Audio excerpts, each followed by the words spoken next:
Welcome to Wander Mode, a podcast that wanders through topics such as entrepreneurship, traveling, and mamahood. As a teacher turned entrepreneur and a mama to one, I am sharing my tips and tricks to maintain harmony in a multifaceted life. Let's wander.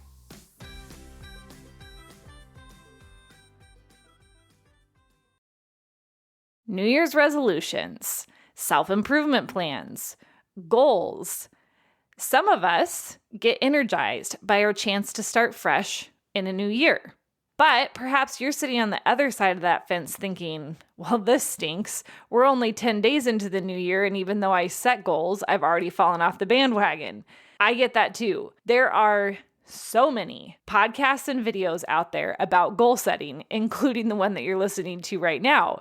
But I personally haven't listened to or watched any because I had a conversation with Aimee Olson, who owns Life Done Simply, and that occurred prior to the end of 2023. And I have to say that it really set me in motion for a successful 2024 so far. Over the holidays, I took a lot of time to sit in what my values are. And then I determined what I wanted my plan to be for 2024 based on those values. It was a huge component of my conversation with Aimee. And as I was driving to daycare this morning, the podcast that popped up in my feed to listen to next was from the Mel Robbins podcast. And this particular episode was called How to Set and Achieve Goals: 2 Surprising Science-Backed Steps That You Must Follow. I'll be sure to include the link in the description because I actually found it very enlightening. But initially, I was going to skip to the next podcast in my feed because sometimes what happens with me, and perhaps you feel this way too, is that I get a little bit of analysis paralysis when I listen to too many people talking about the same thing. So I really have avoided a lot of podcasts about goal setting so far this year. Ironically, I am now talking about it. But all of that aside, the title grabbed me because it wasn't just about the need to set goals, but it was backing it with steps that you need to follow in order to achieve your goals. So I took a chance and I listened to it, and I'm glad that I did. First, she dove into explaining what a goal was.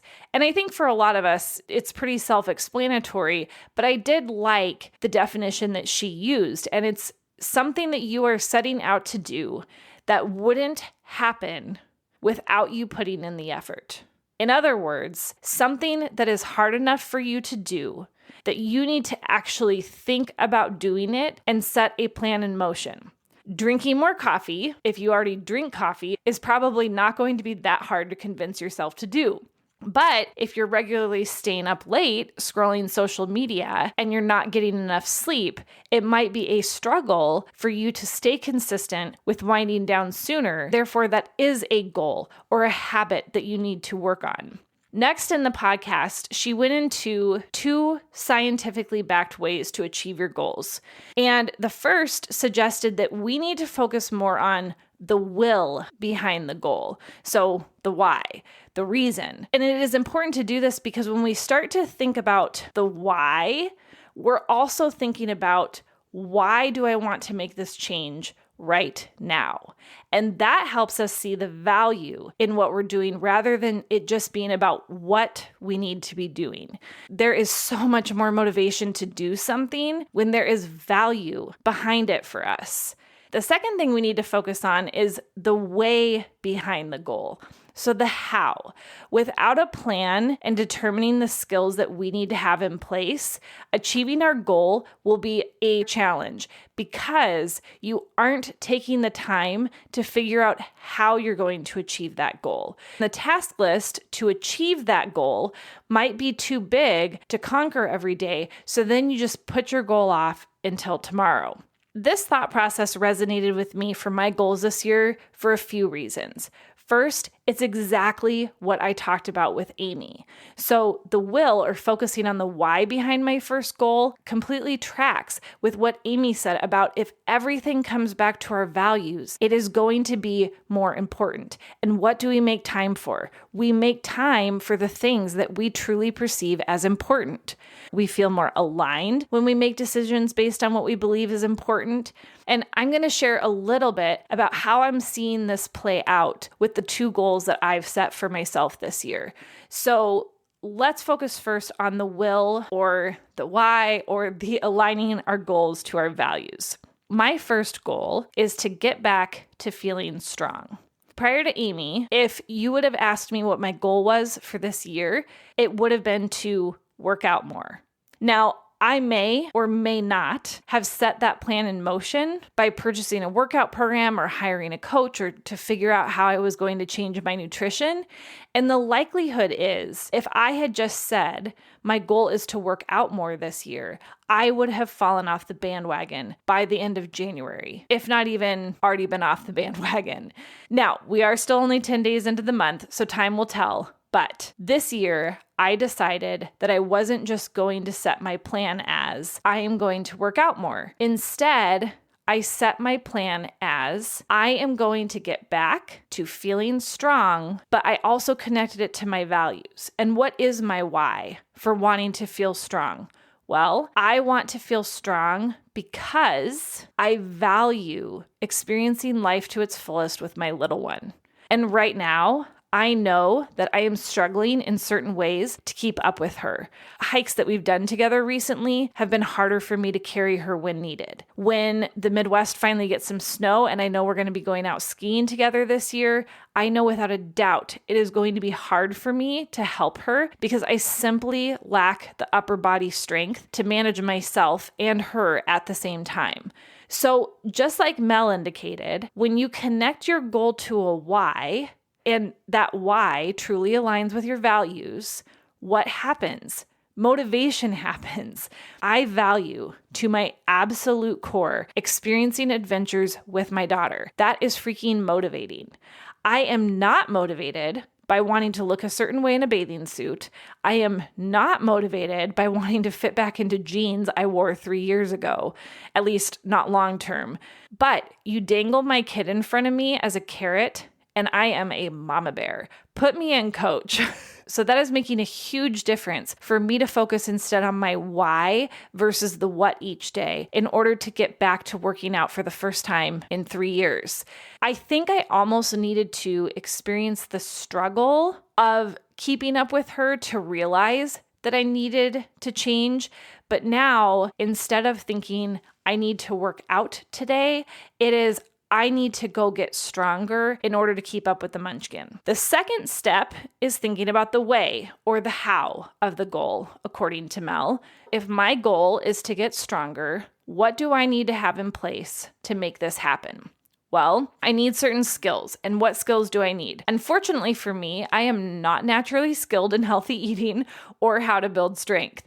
So this year, I made the decision to pay for a coaching program that brought workouts and nutrition ideas right to my doorstep. And for a few $100s, I have access to a coach, meal ideas, and workout plans for the next year, all from the comfort of my home. As I begin to build the skills to understand workouts and meals that will work for my family, I can go it on my own. But I recognized that initially I would not have stuck to my plan based on my own skills. So I enlisted help for a little bit until I get my feet on solid ground. Let's talk about my second goal from the same 2 steps, the will and the way. My second goal is a mindset goal, and it is to shift my thinking from what I didn't do or achieve or accomplish to what I did do, achieve, or accomplish. This is a super hard one for me, and perhaps it is for you too. I am so critical of myself sometimes, and I don't actually know why. Perhaps it is the perfectionist in me, or it's the teacher needing to be results focused. I don't know. But this has especially come out through my journey to entrepreneurship and building our business beyond what it has been for the last 10 years. I see it a lot in myself now that I am on social media for the business and for the podcast.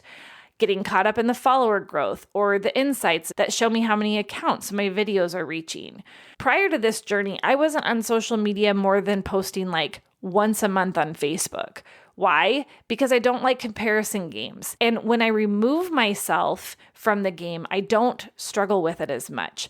But I am in the ring now. So after chatting with Aimee, I recognize that I need to begin figuring out some strategies to remove aspects of the struggle for me. First, I focused on the will or the why. What are my values behind this goal? I want to shift my mindset from what I didn't do, accomplish, or achieve to what I did do, accomplish, and achieve because I value being a lifelong learner. And if I value that, it means that we are always learning and growing and altering our perspectives on things.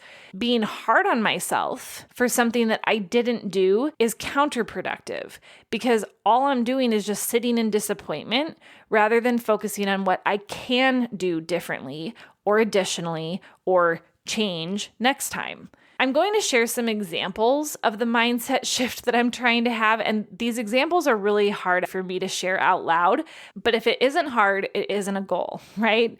I didn't reach a follower goal that I had for myself on social media, but I do have 55 more people following me than I did in October. I didn't reach a listener goal on my podcast, but I have 30 episodes recorded that I didn't back in June. I didn't work out for the last 3 years and I don't feel strong, but I have worked out for the last 2 days and feel sore, but it feels empowering.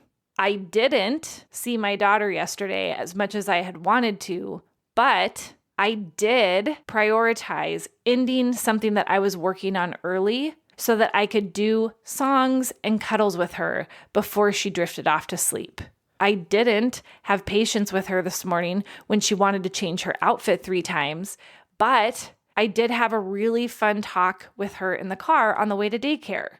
You get the drift, right? See why this is a goal for me? So I have my why of being a lifelong learner. Now I need to think about my way or how. This one's a little tougher for me on this goal because it's about having skills and a plan. And I feel like that can be a little more challenging around mindset. My plan right now is to listen to podcasts around mindset after I drop my kiddo off at daycare. They act as just like little reminders or reinforcers first thing in the morning for me about how to keep shifting this mindset. And then the other part of my plan is to journal. I am dumping a lot of my negatives in there, and then I write the opposite and share what I did do. So I write on one side what I didn't, and on the other side, I write what I did. That has helped me just dump them off my brain so that I can move on with my day. Those are my 2 goals for 2024. Getting stronger because I value adventuring with my kiddo, and shifting my mindset because I want to align with being the lifelong learner that I am. They are 2 hard but manageable goals. And Mel went on in her podcast to share 5 of the most common mistakes that we make when we determine what our goals are going to be. But she did state that setting too many is one of our biggest mistakes. So I am actually very happy with my 2 and how they align to my values. And if you're making the choice to set goals for yourself this year, I highly recommend listening to my podcast with Aimee. I called it Simply Thriving, or you can check her out on social media at Life Done Simply.